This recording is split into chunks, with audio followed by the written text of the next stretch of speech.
5, 4, 3, 2, and 1. Ladies and gentlemen, welcome back to the Art of Move podcast with myself, Anthony Manuel, my good friend, Dr. William Raybar. We're out here in the Canadian Rockies trying to find the grand unified theory of human movement, biomechanics, functional fitness, how to train, run, feel great in your body all the time. And we're joined today by the one, the only, the barefoot sprinter, Graham Tuttle, who is a coach that has been constantly working on building better athletes by fixing pain. His major program is a foot fix process called Ready to Run, which restores functional feet. He mainly focuses on developing better fascial strength and integrity in the body for an athletic foundation. That's what we're all about on this podcast. And he's working on a similar process for the hands and pelvic floor as well. Really excited to talk to you about that. Apart from that, he also went to the University of North Carolina in Chapel Hill for a degree in exercise and sports science and has been working as a coach for almost 10 years. Graham, thanks so much for jumping on with us. You are exactly what we're all about on this podcast, and we're really, really stoked to talk to you. Well, there's nothing but pride I feel as I get to listen to the read off of my accolades. So thank you for such a glowing introduction. Absolutely. I don't know if you've listened to much of our podcast, but we have like about 10 episodes about the feet alone. We're probably the closest thing to a biomechanical foot fetish podcast that you can find online right now. And, you know, where your main program focuses on developing foot strength, you are the barefoot sprinter.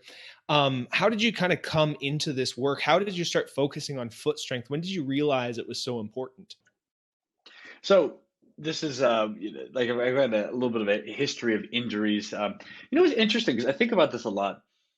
I feel like I get injured a lot, and I don't know if it was just me in a sense. So like I've had I had a bad ankle sprain that turned into like plantar fasciitis and turf toe and shin splints. And sometimes I do wonder because like there are certain categories of like injuries, right? So like you have a shoulder dislocation or like a joint, and obviously I see the skeleton behind William over there. That it's like okay, like there are big musculoskeletal things like you tear a bone, or you break a bone, you tear a ligament stuff. But then there's all kinds of other things that just happen. Like you get these things. So like for me, it was just this process of like learning and exploring my body in that sense. So I had all these just constant soft tissue injuries that are happening after a major musculoskeletal injury. So for me, it was an ankle sprain that kind of turned into a long, just this like chain of injuries up the body. So like knee pain and hip pain, turned into shoulder dislocations just because my posture was off. And so, I don't know whether or not I get injured more than the average person, but in some senses, I just paid more attention to it. And so in this process, so I grew up, I was pretty average kid, had no real athletic skill. And actually the thing that probably set me on this path more than anything else is I had very poor eyesight when I was young. I don't know if you wear glasses or contacts, but so when you wear really thick glasses, you don't develop peripheral vision. So you don't develop anything to the side of your eyes. And so even I was at my gym yesterday, and one of my clients is like a younger girl, and she's like throwing the ball at me, and I'm like flinching, and she's like, "Why do you flinch so much?" I'm like, "You don't understand. My proprioception, all this stuff, just didn't develop in the same way. So I'm working on this stuff now." But as part of that, I was never very athletic, and so I got to the point where I wanted to be stronger and faster because I just did track and cross country as a kid growing up, and so I was familiar with running. But as part of that, amazingly, even though you do cross country, they do not teach you how to run. So I just kind of plodded along in my thick Asics and just did whatever. And pretty resilient as a kid. Never really had many injuries until I went to college, and that's when I had my bad ankle sprain, had my first shoulder dislocation, threw my back out. Like all kinds of things happened in that first 2 years. I think partly it was like, you're growing up, you're hitting puberty, putting on some more muscle mass, you're doing different things. I was training more like a meathead. And so, which is fine because when you train like a meathead in the gym, you can just do the machines and kind of get around some of these pains or weaknesses, or you may not be aware of that stuff. But I unfortunately or fortunately had aspirations of being more athletic. And so I got the opportunity to go work at a place that coached athletes pretty much right out of college. And I worked as a coach, which I had no business teaching people how to run or sprint or jump because I didn't know how to do it. But the benefit was that I got to go and train people myself. So I got to go and like I got to go do the classes with these athletes. And so I started with the high schoolers and went to the college kids and like training with the college kids and kind of learn how to sprint and how to run, do this stuff. Right. And so at that point, what I realized is like, oh, my body's not ready for this. Like had hip flexor strains, my knees, like it just, nothing was ready. Like I was weak and stiff. It's funny because I'd go back and look at videos of me that I have from running from 7, 8 years ago. And I'm like a block of meat. It's just like my head doesn't move, my arms are stiff, and I'm just like trying to sprint really bad. And so it's like, no, I'm surprised people didn't laugh at me more. But so through that process, though, I was like, okay, I want to be able to do this stuff. Like, I want to be able to roll, and I want to play, I want to sprint, I want to be athletic, but like my body isn't letting me do that. And so it was this process of like, what do I need to do? So I started like, well, maybe if I ran more, it'd be good. So I got back into running a little bit because it had been familiar, and I'd been working on sprinting. And I go out and I'm like, oh, let's go for a run. And then all of a sudden, my shin splints are killing me. Like, it's just horrible. I'm like, where did this come from? And I changed my shoes. And I'm like, well, I got turf toe and I got plantar fasciitis. I'm like, where did this come from? And so we ended up one day I had somebody videotape me, and I'm walking, and it just looked like Donald Duck. My feet are out of the side, they're asymmetrical, my hips are swinging. I'm like, this does not look good. Like, no one's told me this before. It's like, when you have a booger and you go or something in your teeth, and like you go through the whole day and no one tells you that. And you're Yeah. like, I thought you were my friend and you let me go out like this. And so from that process, it was this like, it was, I just like, okay, well, no one told me this, so I'm gonna have to do this. So I figured like, well, what's going on? And so at that point, I remember being there at the gym, and I rolling my calves out, and my calves are just so tight. It was like painful. It was terribly painful to the touch. I was like, well, what's going on? Because the thing is, no one tells you to think about your toes and your feet at all. It's like with your hands, if we're working on grip, if you've done any type of like lifting and stuff like that, you say, okay, well, I want to grip and hanging and this things you would engage your fingers. So it's a little more intuitive, but no one tells you to think about your toes at all. I'm like, well, I can't even move my toes. And so from that process, it would just kind of set off a light bulb, like, okay, well, what does this look like? Because I don't think one arch should be collapsed. And I kind of realized that like after that bad ankle sprain, the physical therapy I did was not sufficient. Like, they just didn't even take my shoes off. I just did some calf raises. I remember being like a month or two out of physical therapy, and I just like went out on the turf field with my buddy, and he threw me a football, and I'm like kind of gently doing some cuts left to right. I'm like, I guess I'm okay. Like, there was none of this like dynamic to get you back. I was like, I guess I'm okay. And so that process was like, 4, 5, 6 years ago of kind of accepting like, I don't think I should feel this beat up and broken at age of 22 or 23. And so over that time, it was like a 3 steps forward, 1 step back, where like I figure something out and then I get hurt again, because it's like you're loading new tissue with old patterns. And so I get to that point, and that's when I really started to dig into understand things like fascia and the connective tissue and how the actual musculoskeletal system works and how the body flows together. Because I'd taken so many anatomy physiology classes in school, so I had a decent mental map, but I also have no reputation to protect. Like, I'm not a professional physical therapist or doctor, so I didn't have to go and like use the stuff I paid a bunch of money to go and learn. So I was like, ask different questions and just think broadly.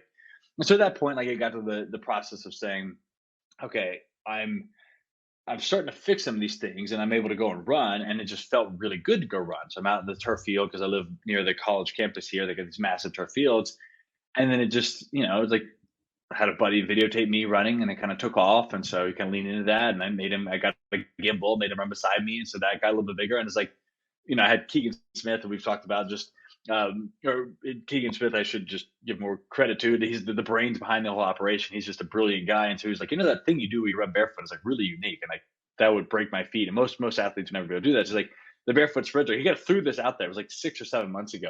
And I was like, yeah, it sounds gimmicky. But then I kind of thought about it more and more of like, well, that's the message I want to get across, which is like your body is strong and resilient. And if you just do the right training, it will perform for you. And so for me being able to change my body and change my life, it was like, yeah, that's what I want people to know. So even though I'm the foot guy now, it's like there's a lot of things. Ultimately, I just want people to have confidence back in their body. And so me being able to go and like sprint and run barefoot, I don't like advocate everyone goes and runs barefoot all the time, but it's like your body can do it, and I think that's amazing. So does that all make sense? Totally. Yeah, it makes tons of sense. And we're big foot nerds ourselves, and we talk a lot about the importance of the foot. And like I think I mentioned, we had probably around 10 episodes just dedicated to looking at the foot.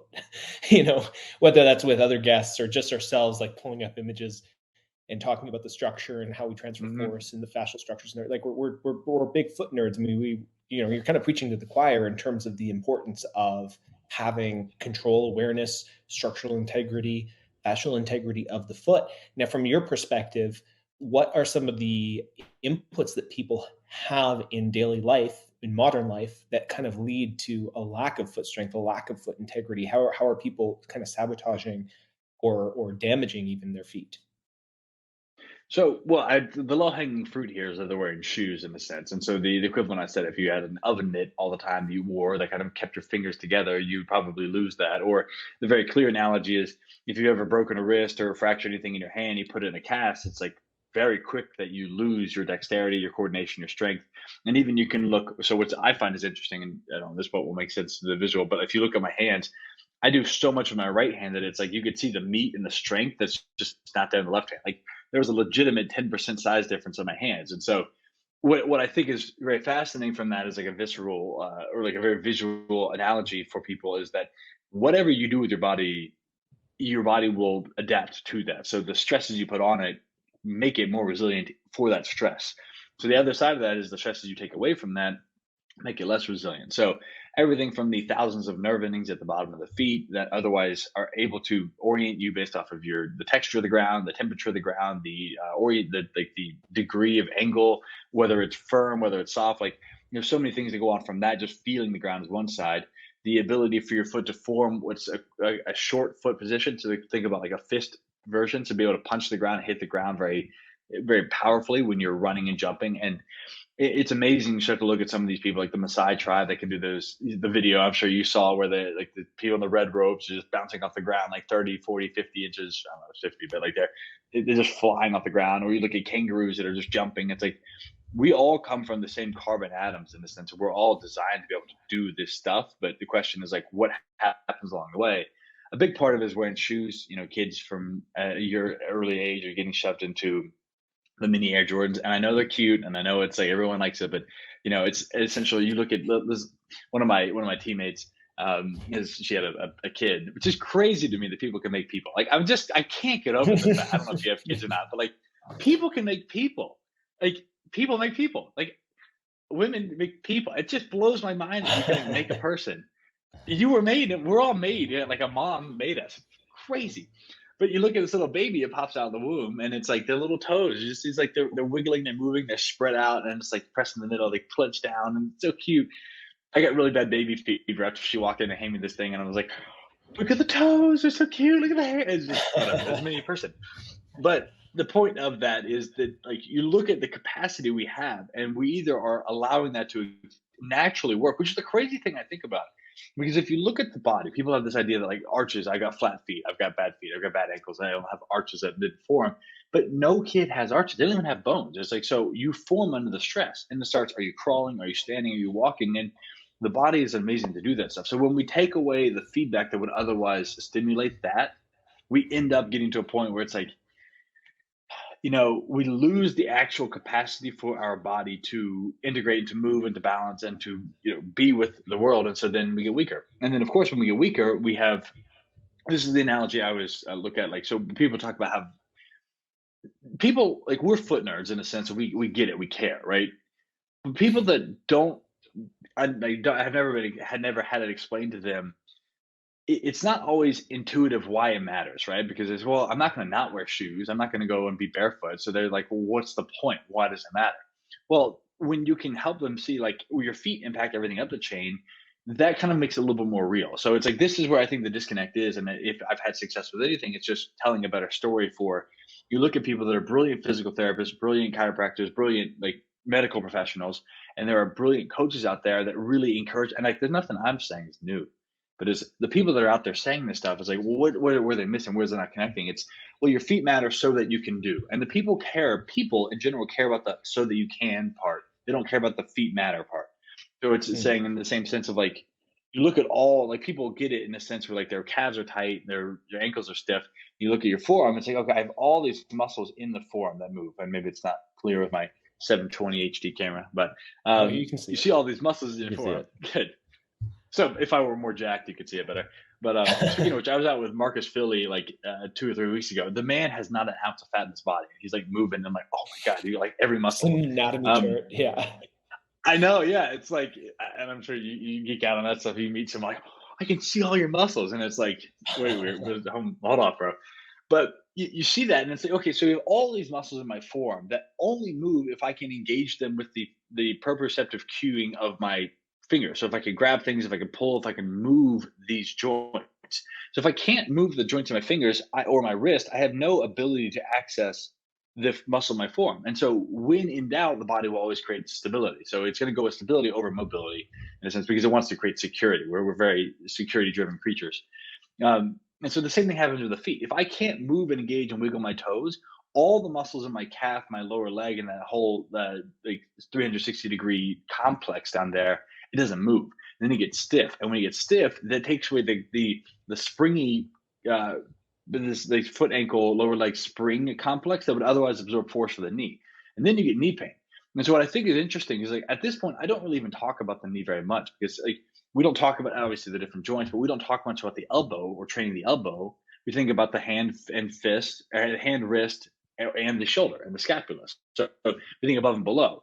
And so that's when I started to realize more and more that almost all the problems people have when it comes to like their knees are, well, the knees are going where the feet take them and what the hips allow. And so being able to start to unpack some of these things, like, oh, what's happening with the feet? Where are the feet going? Can you move the toes? Can we create stability? Can you rebuild the arch and the structures underneath that? That was the first thing that really set me on this path of like, maybe there's something else here. So that's really what I think. To answer your question broadly, it's impossible for me to do a short answer question. To answer your question broadly, the thing is that people are so disconnected from their feet that they are essentially walking around with their feet balled up into a fist, so to speak. I wouldn't even say a fist, probably just like your hands together, like Will Smith style, gonna smack somebody. It's like they're walking around like that all the time, and they're like, well, I don't know why my wrist or my body feels stiff and tight. It's like, yeah, because you're not even orienting and relaxing in the ground. And so the end of the fascial chain, or the beginning of the fascial chain, is completely stiff. So how do you approach unstiffening that? Where do you start with the foot on a regular person? Is it the toes? Is it the midfoot? Is it the arches? How do you start? So I've kind of codified like a 5-step process that's been effective for me. The first step is just very simple. So toe spreaders are all the rage now. Like the plastic you shove between your toes, and I'm sure you're familiar with those.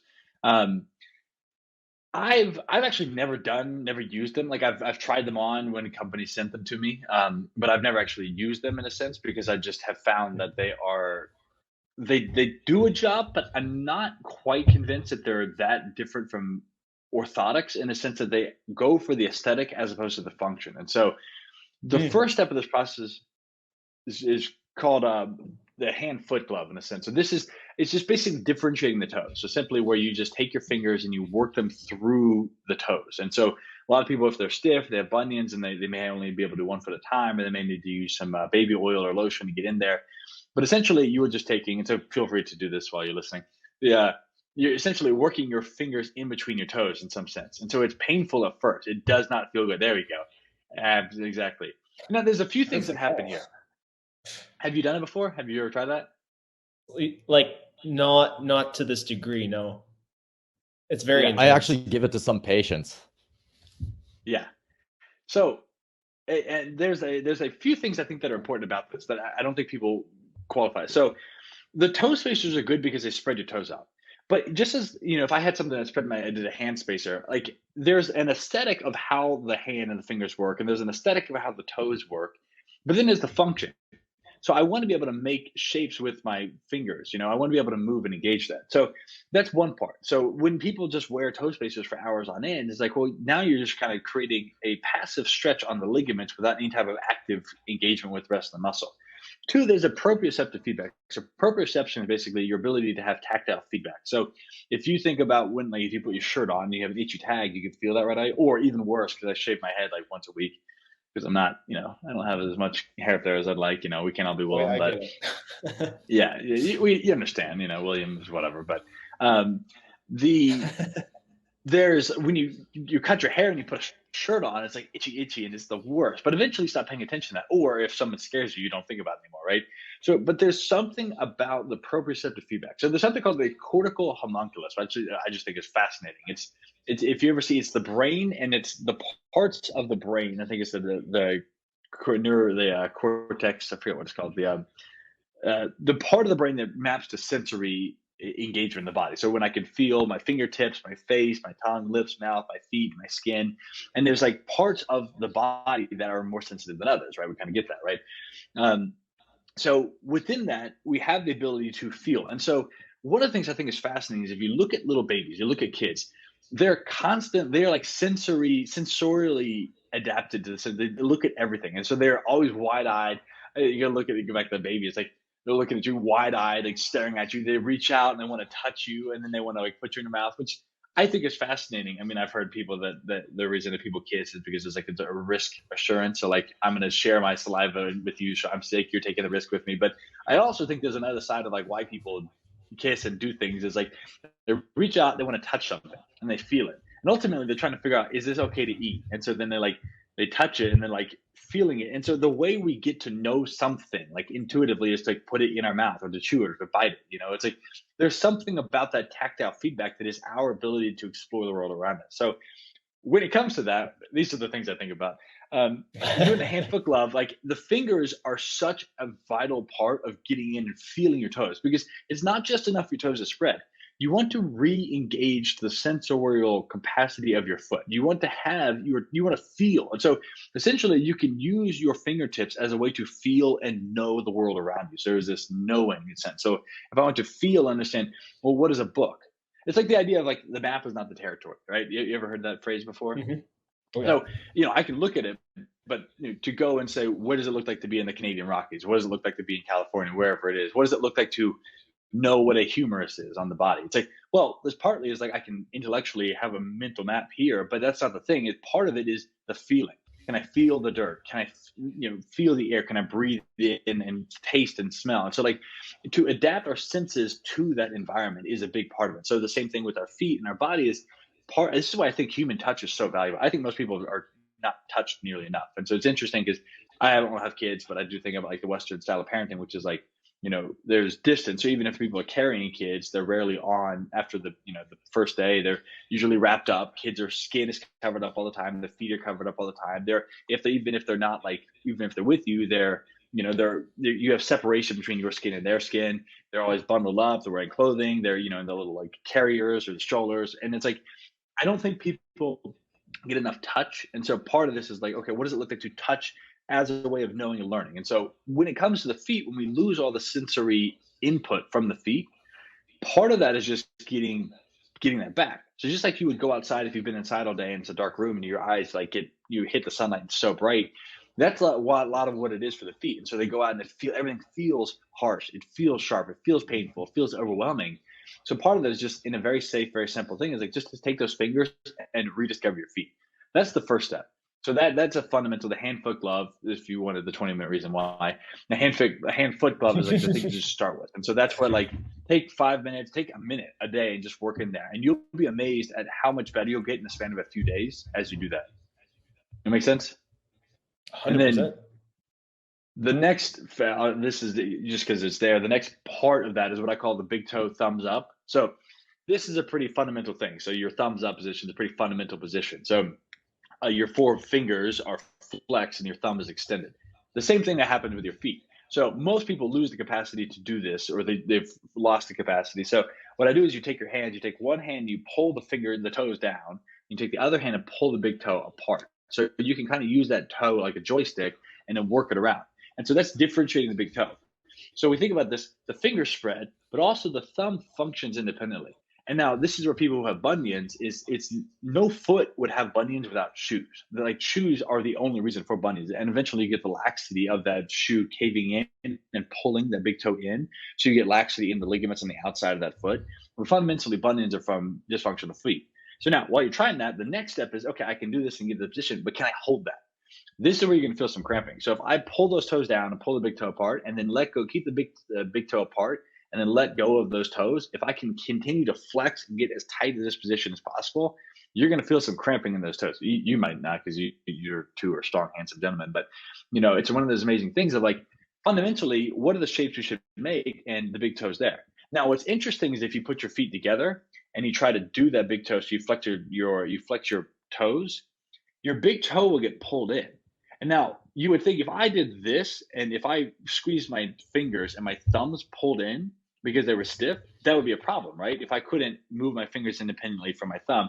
And again, this is not so that you can go and play the piano with the toes, but it's saying the big toe is the single biggest engager of glute flexion. So if I can't push through the ground with the big toe, if I can't balance, then things like a Patrick step, a jump, a land, a single leg RDL, sprinting are all prohibited because I can't engage my glutes, and then my hamstrings get tight. So being able to pull, and the cool thing about this is that even though our fingers are longer than our toes, they're still fundamentally the same tissue, same bone structure, same inner and the metacarpals in your hands, the metatarsals in your feet, but there's still tissue in between these bones.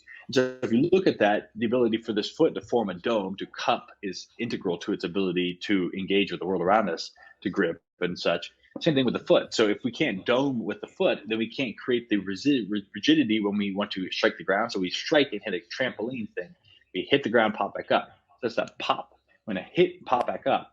But if we can't get that pliable movement because the foot is stiff and we are only walking on pristine two-dimensional ground, then all of a sudden, when we do it go sideways, the ankle goes, the ligament goes, the retinaculum goes, the connective tissue goes.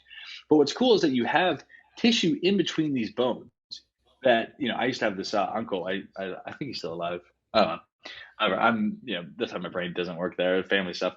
But like, he would grab my hand, do the handshake, and then he'd grab that bottom knuckle, the pinky knuckle. So like you do a handshake and he'd grab that knuckle right under the pinky and just pull in and then wiggle back and forth. It was so painful. I was like, Dick oh move. God, it was the worst. I know. I'd always, we'd call him Evil Uncle Eric because he would just like do that. I'm like, no, leave me alone. And I'm like 8 with a big eye, big glasses, and big head. So, so that part is like, okay, we have this tissue between our toes and between our feet that gets stiff. So when we go to this big toe thumbs up and we flex those toes, it's so stiff and tight. And so obviously the skin is a little bit stiffer. People don't have any, like they'll actually amazingly get like cuts in between their toes when you go to spread it out because they're not getting hydration in these tissues. It's a whole process. The feet get stuck. So just those two alone, doing the hand foot glove and the big toe thumbs up, like those are like manual things you could do. And this is just getting in the door, so then you can actually move your toes. And once you can move them, then you get stronger. When you get stronger, then you can start to load them with actual plyometric development, and then that's when you can really remodel the fascia and integrate to the rest of the body. So, first of all, that was a lot. There was one point that you made there in particular that really, really fascinated me because we've had so many discussions.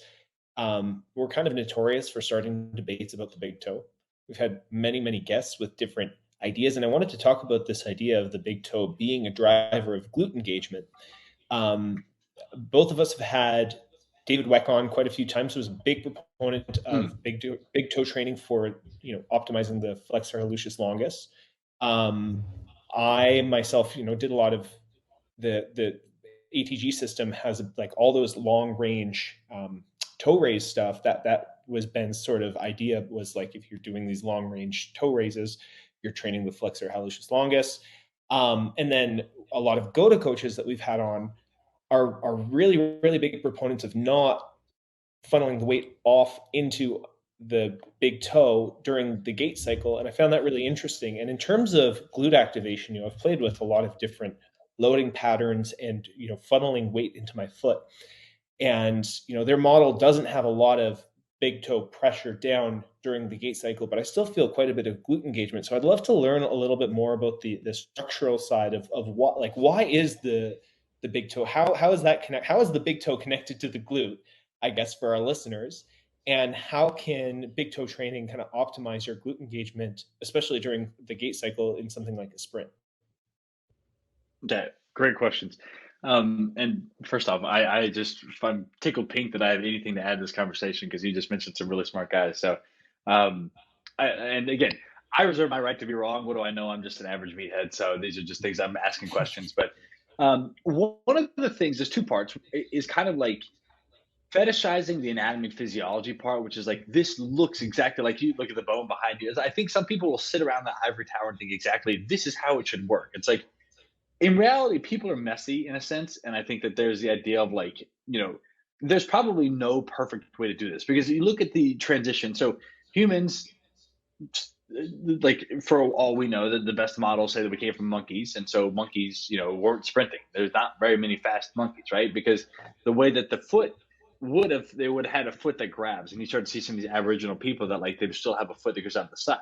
So then there's a question of like, okay, if we are optimizing for sprinting, we're optimizing for a design that humans are not adequately really set for. In a sense, we are elite throwers. If you want to look at the things that we do better than anyone else in the animal kingdom, it's throw stuff.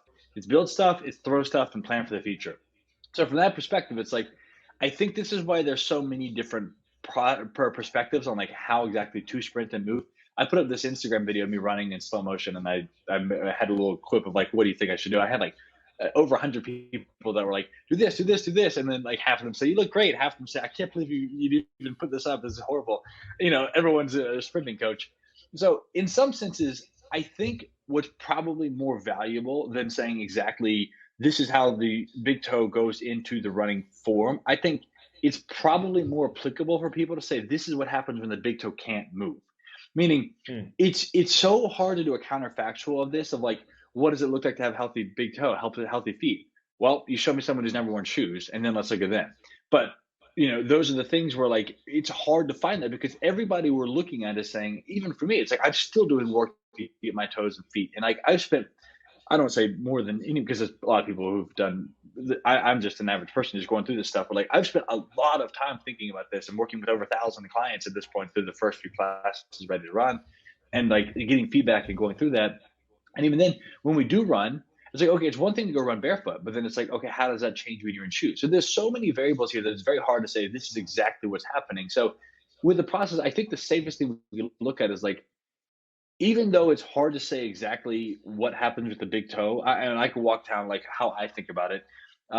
What I would say is that it is very easy to say that when you wear shoes that pull the big toe in and then lose that, you lose the ability to set the foundation point for the medial longitudinal arch and the transverse arch. So, and it's not so much of the big toe. So that's like saying the tip of the thumb. How much do I want to have the tip of the thumb? Well, actually, you look at the real value is this metatarsal phalange joint or metacarpal phalange joint in the thumb. So you look at the meat of there. If I'm gripping something, it's my ability to get in and do that. The toe wraps around. So I think this is another part is, are we talking about the actual big toe, or are we talking about that metatarsal phalange joint that engages and makes contact? Because that's where the transverse arch goes across the foot, and the medial longitudinal arch, the one that people think of, that's where it intersects. And so if that's thrown off, then you get the laxity in the outside of the joint, the abductor hallucis, or the hallucis abductor, whatever the Latin is, that's not activated. And so then you end up in a collapse. And so what I think is more detrimental for people is when they aren't even capable of using that, because then you lose the ability for the foot to stabilize, the knees shift in, you get a loss of that fascial strength on the inside, posterior tibialis, shin splints, the knee collapses in. You lose the ability for the hip flexors to rotate, because if the knee is in abduction or adduction, meaning it's coming in, then you can't rotate that hip, and you get into impingement. And so the hip flexors aren't working as well. So I think the thing that none of us would disagree on would be the fact that when the big toe is kept in captivity or isn't functional or is not even just able to move and flow freely, you have the biggest problems we see. So loss of function comes from that. Now, my process and thought would be that, and I've heard there's two things. So one of which makes sense of like that the main point of contact is right at that second metatarsal. So that second toe where you make contact and you pop in the ground and it comes back up. So it's a doming thing where you hit the ground and pop back up. But also you'll notice that when people do run, there is a slight, so when the posterior tibialis engages, there's a slight inversion of that foot. So right before I make foot contact with the ground, I have an engagement in the posterior tibialis that plantar flexes the foot, so points it and then turns it in. So it kind of supinates the foot slightly. And then I've got a stretch on the fibularis and the peroneal muscles on the outside of the foot. Now, those are what form the lateral longitudinal arch that come down around the outside of the foot, that outside of the shin. And so that was, people get a bunion that when they don't have capacity there. So I would everybody slightly internally rotates their foot. And so that's part of this process, whereas I make contact and I pronate across. There is some pronation that happens, just a natural that's a natural thing. When it happens on the heel, it's called overpronation because you're slamming across and then you're throwing the ankle inside. But as I'm landing correctly, if I were to run barefoot or minimalist shoes, which maximizes the mechanics of the body, I would land on the outside. So there is, whether or not there is a straight doming process where you hit straight down or there's a pronation, it seems to me from evidence of what I've seen personally and just working with people that there is some pronation. So now the fact that there is some pronation, which is an angular torque, it's a rotation around this axis. So as I make contact and the foot pronates, I am then turning, because the whole body works in this rotational twist capacity. So that's the amazing thing. If I punch, I don't just punch, I rotate and punch, right? If I throw, I rotate as I throw. Shoulders a ball and socket. Even go to would say the ankle is a ball and socket joint, which has some hinge capacity. So it's some of that may be nuanced. Rotate, pronate. the whole process of moving is saying we're transitioning movement. So if I'm rotating across at some level, even if it's a little bit, which I think is a lot less than people think about. When you have too much joint laxity, when you have too much tendon laxity where I can't create stiffness, that's when you see people that they go and they're like running like giraffes and they can't really move. But when you see the fastest people in the world, they're rigid, they're super stiff. And I was with Zach Bitter last week working on some stuff. He holds a world. It was one point the world record for the 100-mile run, and that was the American record. But the man is unbelievably. So I had him squat. His heels just went straight up. Like he can't even squat. And it was like you start to see that the people like the Maasai tribe, you know, everyone's talking about how balanced springy they are, but they have a very stiff spring. So to me, what would make the difference is can you have the capacity like. There's so many layers here because like on one hand, when you have the stiffness of those tendons, and if that's a natural thing, you will be faster. So some of the fastest people out there are just so stiff and tight, and they're successful because of that. The question is, does that take away from their longevity because they don't have the ability to absorb force? And then do they end up in a situation where they're more likely to get injured and more likely to have a loss of capacity because they don't have this ability to go in and out of that position, which to me seems like there's a value in having some form of active stiffness as opposed to passive stiffness. Passive stiffness I can't control. It just is there. So I can jump and spring off the ground, but do I have the ability to adjust to this? Because that's where you start to see itises, like torn muscles, soft tissue injuries, and then more serious injuries in people that have freak accidents. So there's a lot of pieces here. And at the risk of going too broad, I'll try to summarize that in two things. One of which, so the first point is, I think that while there is room for disagreement on the nuances of how much we're pronating versus the question is, do we pronate or do we pop? Do we dome the ground and like stretch out those what do you call those arches and then spring back up like a trampoline?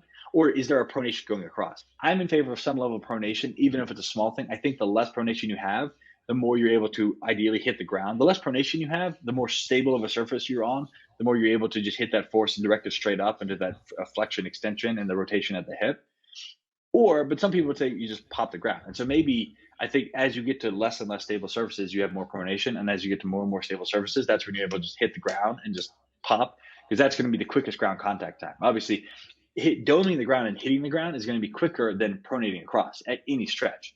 So if you want to look at speed, the faster you're going to be is when you have less time on the ground, less ground contact time. So there is some room in that. I think the context of that is going to be dependent on the shoes you're wearing, the sport you're doing, the speed you have, the surface you're on. Turf is going to be different than grass, going to be different than concrete, going to be different than asphalt, going to be different than gravel, going to be different than rubber. That's one sense. There's room in there. What none of us would disagree on the fact is that when you take the big toe and you tie it in there, it's just like saying when you throw a football or throw a ball, if I can't use my thumb, it's going to impact the throw. So any dysfunction at that big toe is going to impact the ability of your foot to function. And more specifically, anything that impacts the big toe will affect your ability to train. I think the single best part of this is my opinion, so don't this is not representative, but with ATG, one of the most valuable parts of that entire system is the ATG split squat. I think the single best part of that is the big toe extension. The fact that you get that big toe to extend all the way, I honestly think that makes such a different change for the entire foot that it opens up so much engagement there that the ankle can now move more. When the ankle can move more, the knee can flex. So I think like the biggest piece that anyone talks about is like, it's the big toes extending all the way. I remember Mike Boyle was talking about that years ago. So fundamentally, you look at when you can get the big toe to move, when you can get that to function well, you're able to grab the ground, you're able to balance things like deadlifts, very static positions. You get more power from that. So when you're stronger, more powerful, your strength weight ratio is more optimal. That's when you can put more force out. So I would say the big toe probably is inarguably a more effective thing when it can spread and engage. And I think that's like, just like if I have to grip a barbell, how much does my thumb matter? A lot. So like if I have to grip something, it matters a lot. So you think when it comes to lifting and I have to grip the ground, so to speak, to hold on, the big toe matters a lot. When it comes to running, there's some room there. But I think, does that all make sense? There's a lot. That makes a lot of sense. I kind of had a related question to that. Since I think I did hear you mention about the big toe and the glute in Mark Bell's podcast. And I would like to know how you couple the rotational forces at the leg and at the ankle, the foot, all the way up to the hip. Could you run us through how you see the sequence there? Yeah. And how it relates to the glute? I love this so much. I never get to nerd out on this stuff. This is so much fun. All right. So The big toe, and so this is when I think about it, people fundamentally the thing that I am learning as of late is that we think of the body in terms of muscles, ligaments, tendons. Like that's how we think of the body, right? We got a skeleton behind you, right? And very rarely is fascia. So even the old school definition of fascia was that you have to be able to see with your eye, you have to be able to cut it. So it has to be a sheath. And so the reality though is fascia is intertwined, is in between the muscle cells or the spindles. It's around the bones, the ligaments, the tendons. It's everywhere. It is the matrix that makes up the support of the body. So when we look at something like, oh, the big toe is the glute engager, we're thinking well, partly it's there's a neuromuscular control of like I would never functionally use my glute if my foot wasn't in contact with the ground. Like there's not a real world example that I would be. So these two things are engaged together. So like I wouldn't be using my thumb if I didn't have to grip something, right? And so like then when I use my thumb, I was like, what do I need? I need my shoulder to be attached to my torso. Because if I'm gripping something, then my arms can't fall out. So you would say it's very similar. The more that the thumb engages, the more that the torso, the scapula, the entire girdle around there, the more that engages. So you can see that part, right? So it's more of the contextual. These are firing together. So if I don't use my big toe, then I'm not going to use my glute as much. That's one part of it, right? But because like the muscle, it's not like there's a muscle in your big toe that's connected to the muscle in your glute. That's a musculoskeletal version. But what does happen is when I set the tension, so when I set that, you look at the back of your hand and see, I don't know if you can see that clearly, but you see these lines. If you look at the back of your foot, you can see, you should be able to see from the toes, there are 3 or 4 lines of tendons that go from the toe. And if you look at your foot and it's kind of this fleshy blob of something and you can't see the strong lines on the outside of the back of your foot, that means you don't have any fascial rigidity. And so the reason the big toe matters is that's part of when I squeeze and engage that, just like if I do the monkey knuckles or squeeze and engage the hands, you feel this tension. My fingers get stiff and I'm actually pulling. So I'm pulling and creating rigidity along this, like I'm pulling the steel cables and it's lifting up the bridge. So what you see though is when you engage and grab the ground with the foot, that's when you start to create tension in this fascial line that goes. And so you have a fascial line that goes along the front of the foot, the back of the foot, the inside, sorry, the body. You have a fascial line that goes from your big toe through your plantar fascia to your heel cord, to your hamstrings, glutes, back, upper back, neck, shoulder, forehead, all the way to your eyebrows, well, to your scalp, I suppose. Then you have one that goes along the top, the front of your body, from the top of the toes, all the way to the anterior tibialis through your quadricep tendon, all the way to your hip flexors, all the way to your abdominals. And then you've got crossbody lines. You've got ones that go up the side of the body. So your IT band is part of one of the that goes around the outside, which is part of the fibularis, which is why it's so damaging for people to wear soccer cleats that squeeze their toes in. And then, of course, you've got what I think is the biggest, one of the most important ones that lines to the pelvic floor that goes from the big toe around the back. So your FHL, which like to me, it's silly to just talk about the FHL, the flexor hallucis longus. Like I'm not saying it's not. I think this is my beliefs, and I have strongly held beliefs, or strong beliefs loosely held. So I'm 100% okay to change when I find something that's more accurate. But I think the idea of talking about a muscle, it's like rarely are any injuries ever musculo. They're almost always soft tissue, connective, and around that. So the idea of thinking, oh, I'm training the FHL is like, yeah, the FHL is not doing that much. The connective tissue that wraps around the FHL, and you see that line that goes from the big toe around behind the ankle. It goes up to the posterior tibialis, which is the middle shin. That goes along the inside of the knee through the adductors into the pelvic floor. So the ability to do a Kegel or to pull, like gird your loins or like stop peeing, basically, like pull your testicles into your body if you're a male or identify as a male. That is part of where your body's engaging. And so when you look at the glute, that part of that is like if I can't get the like that big toe to engage, I can't create tension in the fascial line, and then I can't set the pelvic floor. And that pelvic floor is part and parcel with getting the glute to engage. So that's one whole thing. That's how I view the body, is going from the feet up. One of the things, the other part of that, well, sorry, does that make sense? Because I'm answer the other part of your question. Yeah, absolutely. That makes sense. The other part of the question was the rotational force. Yes. Yeah. I'm so excited. This is great. Okay. So when you look at this, there's some part. And so what's the point of pronation, right? When we step and the foot turns in. So the supination, pronation, well, I'd say supination, inversion, eversion, which are unloaded supination and pronation. Inversion is when you turn the bottom of your foot in, eversion when you turn the bottom of your foot out, but it's when it's unloaded. From my understanding, when you put your foot in contact with the ground, that's when you supinate, when you basically you lift the bottom of the foot up. So you're pulling the inside of that arch up, or you pronate when you inside of the ankle goes down and in. So when you look at people running, there's a slight inversion. So they turn the bottom of the foot right before they make contact with the ground.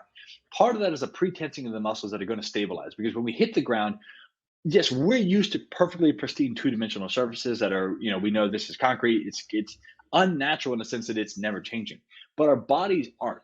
So the pronation is giving a little bit of a, like, I'm swinging the bat before the baseball gets across the plate. So I'm swinging ahead of time. So the pronation is I'm preparing for this. And the less stable of a surface, the more we need the pronation to be able to hit the ground and say, in the split second, am I able to figure out, what's the angle of this? What's the firmness? Is it loose? Is it one constant surface, or do I have to adjust to that to be able to make these micro adjustments where I strike on the outside and I pronate across? And so that pronation, that's where you see slower surfaces where you have more time in that. Faster surfaces, you don't have, let's say slower movement happens on less constant surfaces. Faster movement happens on more constant surfaces. So, but regardless, the point is that when you pronate and you make contact and you go across, even if it's a minimal thing, that's still a rotational force. So if you look at the axis around the foot is rotating across. So the pinky toe, you're going from the pinky toe to the big toe. So if you take your hand and put it on a table, and I put my pinky finger down, and then I put my big finger down, my thumb, there is a rotation. That's happening. So that's how you can visualize that. So the problem is that rotation is going across, and that's going to throw. How do we transition that into what is a hip extension, hip flexion? Because we have to be able to transition this pronation force into the sagittal plane, which is the upright. So if my knee bends, my knee is bending in the sagittal plane. So part of that, my thought is that it pronates across until it lines up to a place where it's optimally stable. So that contact point, that second and first metatarsal where I'm hitting the ground and pushing, where I would really punch. So it's like I hear and I'm punching through. That's where the ankle, you start to see all the muscles around the inside, outside of the lower leg lock in with the anatomical stability of that ankle joint, the slight hinge component, the slight lock and talus, as well as the ball and socket capacity. So it's rotating around. It locks in. So that way you have a very strong thing. And then the whole ankle, shin, knee, and hip rotate as one. So it takes that pronation across and then transitions it vertically. So I'm going across in this, horizontal motion. There's a horizontal pronation, and I have to transition that vertically. So that's why I go there and I lock it. That's where the muscles contract. People think about things, and if you run and you're slow and it's a very muscular movement, I'm muscling through, my muscles feel tired, I'm feeling sore. It's because you're using too much muscle. The muscles work isometrically to hit, pop, they hold on to a position. So they squeeze and engage and they hold on to something and they ratchet that force all the way up through the fascial line, through the bones are just leveraging. They shouldn't be stacking on top of one another, but through the joints into the hips. That internal rotation. So as I step and I'm pronating, that horizontal rotation turns into vertical rotation. That's actually turning inward. So I'm internally rotating that hip. That stretches the glute out. And if you look at the glute, it's a primary hip extensor, but it's also a hip external rotator. And if you look at the pattern, it attaches at that sacroiliac joint and it wraps around to the femur. That stretch creates a reflexive activation. So, if you're sitting down and the doctor hits the patellar tendon and your knee jumps up, that's a reflexive activation. The muscle stretches and it reflexes to hold on to that. So as the entire femur, knee, lower leg, and shin and ankle complex rotates inward, it stretches that glute out. This is right about the exact same time that big toe, you're passing over the center of mass on the ground.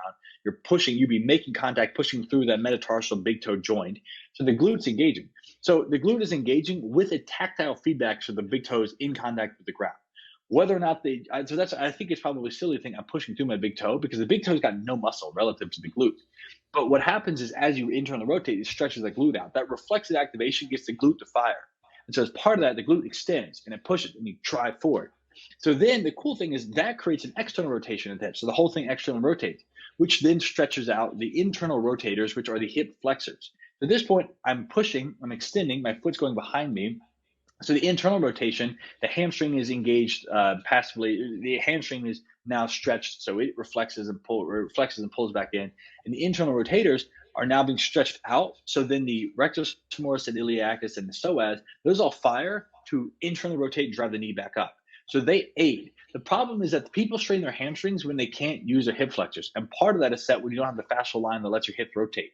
So when my hip flexors can't pull my knee back up, the hamstring has to make up for that. That's why you get weak front side mechanics, meaning people's legs trail behind them. And then their legs get overextended and they're reaching way back and then they overpull the hamstrings and they're using this really dynamic position. So your Nordic is not what's going to make you faster. It's going to be strong to help you in this position. But the Nordic is just kind of like, it's kind of helping you have stronger hamstrings, which some people desperately need. But the real thing is like, can you push and can you have the strength in your foot, ankle, lower leg to hold that position while you ratchet that force internally up and externally up. So when I push off, do I have the soleus and gastroc strength to hold that position to drive through? That creates the internal rotation torque as those flex and they drive in, and the hip flexors then, as they stretch out, they fire, pull the knee back up, and that's what gets the hamstring knee flying up and through, and you start the next cycle. Make sense? Makes sense. Absolutely, I love it. Go ahead, Anthony. Yeah, I was just, we've operated on this sort of like we had a hard time reconciling the rotary model without looking at the rotary actions of the body all the way up to the hip without looking at the rotation of the foot as an actual rotation. And I think that's kind of where, when Goda talks about their inside ankle bone low thing and the avoiding of that, like maybe excessive pronation or weight into the big toe, is this idea that because that I love that you said that the lower limb, the upper limb, the ankle, the knee, the hip, they're all turning together, right? They're all kind of turning as this one unified thing. And that's, I think, one of the goals that we have in this podcast is to try and get everyone's ideas and see where they overlap and see where people are kind of talking about the same things and see where there's more similarities and differences, I guess.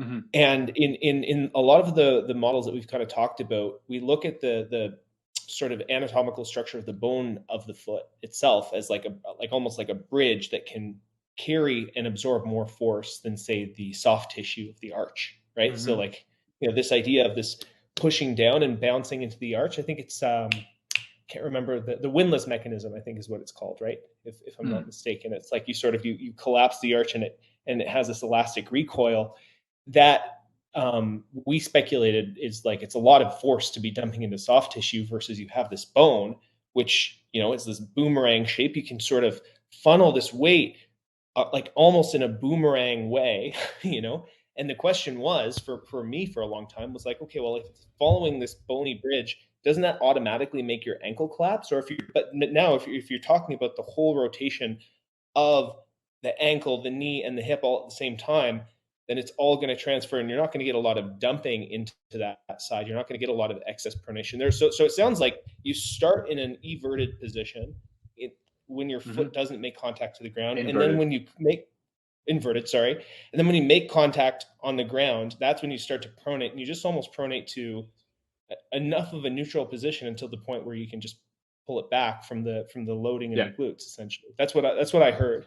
I try to summarize the points that we try to make, because we can cover a lot of ground in a lot of time. Was that a good did that answer all your questions well? Yeah, I think what Graham said made a lot of sense. I'm gonna have to go back and re-listen because it was a lot, right? But yeah, no, it was all good. Obviously the models aren't gonna all align. I'm not looking for that. I'm looking for your interpretation of it, and yeah, I thought your answer was fantastic there for clarity. Well, go for it. No, please. Like, the idea of having different models is an interesting thing, because at some point it's like these are things that you look and you say, well, when you actually look at the stride, you look at someone that's running really fast, they're on the ground for such a short amount of time that it's like, like, if you think about this in terms of bones and muscles and ligaments and tendons, you miss the fact that I think it's like all of those things, like, what's the purpose of a bone? Well, the bone is to provide leverage. So like, if I have a long rod, the bone is not meant to be weight bearing. It's meant I can pull on this and create an outsized mechanical advantage, a moment arm at the end of that. The tendon, the ligament is just to hold those pieces together, right? It creates some stability that allows it to move and some. But if a ligament stretches more than 6% of its length, it's going to tear. A tendon, it just connects the bone. So that's the connective tissue that pulls off of that. So if the muscle is engaging, a muscle, we think like a muscle has to go through a full range of motion, but it takes time for a muscle to go through a full range of motion. And if you're thinking about the milliseconds of the top sprinters that are just on the ground, think of you're doing a 100-meter sprint in 10 seconds, and you're going to take 20 or 30 or 40, I don't know how many steps, 50 steps. It's 50 steps in 10 seconds. What's your ground contact time there?